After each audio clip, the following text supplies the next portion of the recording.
Hey everybody, it's Marco Della Cava with USA Today.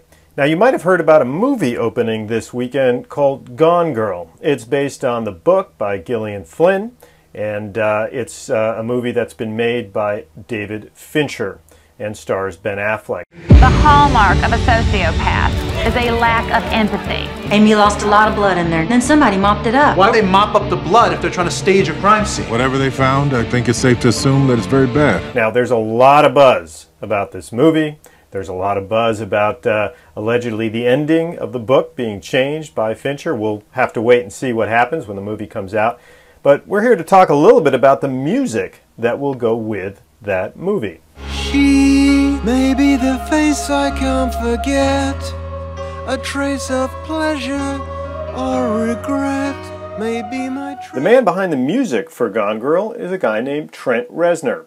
You might know him as the founder of 9 Inch Nails, which for a few decades now has been making some really hard-driving and revolutionary music. Reznor was also in the news this year as part of the Beats music team that included Jimmy Iovine and Dr. Dre.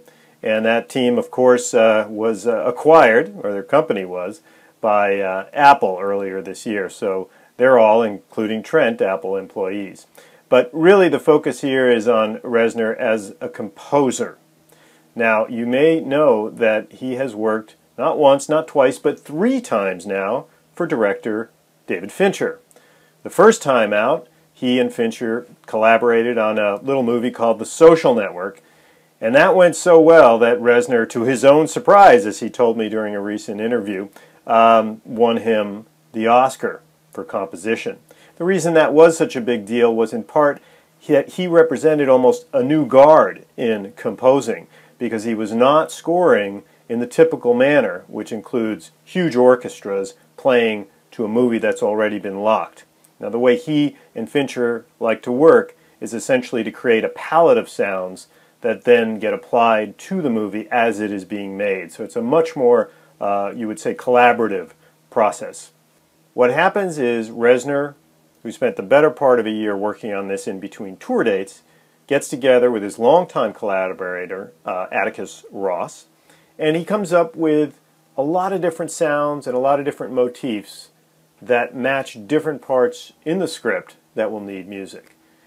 That then goes to David Fincher, who perhaps has suggestions, and as the movie is put together, they collaborate on what needs to be tweaked here or there to make a statement that they want to make with the music. Now, one of the things I found really interesting in our conversation was that he said he hopes that his music really does not jump out at the viewer, but rather is subliminal almost. And to that extent, one of the effects he was looking for with this particular movie was to create an almost, as he said, saccharine music that he could then layer with really strange tones.